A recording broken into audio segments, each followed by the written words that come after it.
Okay, so here we are, and we're going to trim these up now out of the stabilizer. So we have our our quilting ruler, which is marked. You should have one that has at least a 1/4 inch mark on it. That's important. And then, as I've said before, for trimming out of the stabilizer, I like using a pinking blade, but you don't have to use a pinking blade. A regular 45mm rotary cutter blade is fine if that's what you have. This will just take bulk out of your seams and works a little bit better in my opinion. So now we see that we have our boundary line on here. Now, why do that a second time at the end? Because didn't we do it at the beginning? Well, we did, but let's think about this for a second. For one, see all these places where our fabric is overlapping in those joins? This extra stitching all the way around will stitch those together for you. So they're not going to be loose or have a chance of coming undone. And the reason we want this at the end is because now this boundary is sewn into our fabric so that when we wash our stabilizer away on the back, we will still have a boundary line.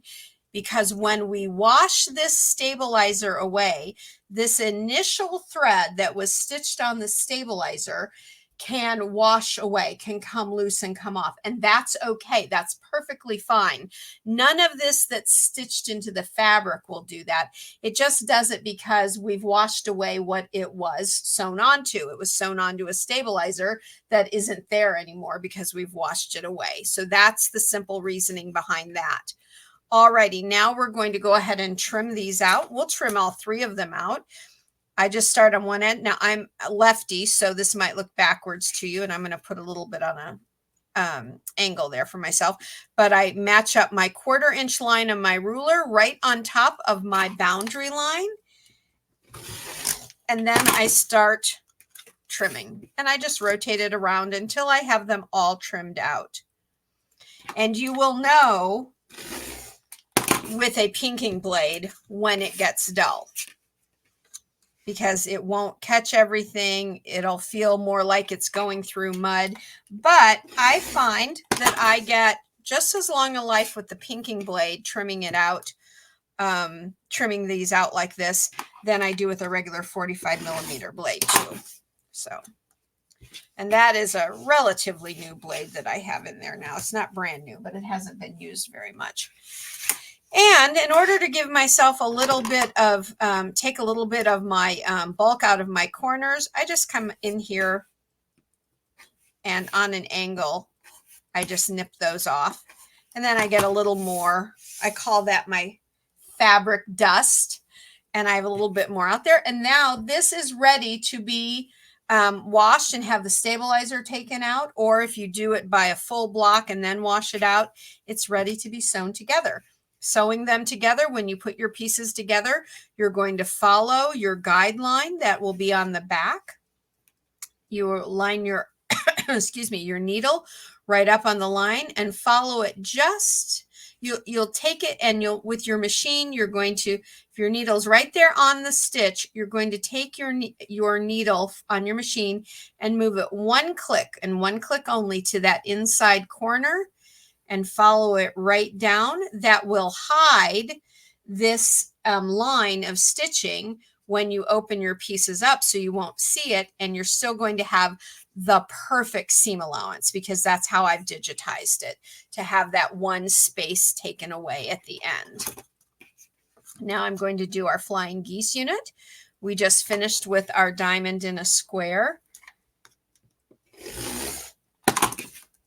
And I was telling you with a diamond in a square, you could change out 1 corner. You could also change out 2 of them and 2 of them. So you can make these 4 pieces different if you want to. If that's what the pattern calls for, if that's what you want for your fabric in the quilt that you're designing, you can certainly do that. It's a very versatile block that way. Okie doke. Just a couple more here.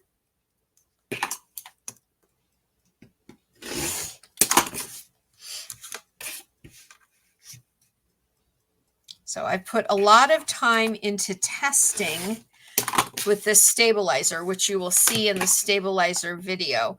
And it really is the best way, the best stabilizer to use. But if you want to use a poly mesh or a lightweight muslin and leave it in, that's entirely up to you. But the wash away stabilizer is really the best. And I did like over 15 experiments trying to decide about that. There is our flying geese unit. Isn't it great? And I'm telling you, flying geese units can get really tricky when you make them in other techniques. But when you make it on your embroidery machine, it is so simple to do, and it turns out perfectly every single time. I love it. And then we will do our split rail the same way. And if you noticed, I've taken out, I've already taken off my tape. I just had a little bit left right there. If you have a little bit of tape that stays in the stitches, don't necessarily pull at it. When you wash away your stabilizer with the method in my video, that tape should come out as well. I don't do it for the whole piece of tape, but if there's like anything, like there's just a teeny bit left in those stitches, that will wash right out with my stabilizer. I don't need to worry about that.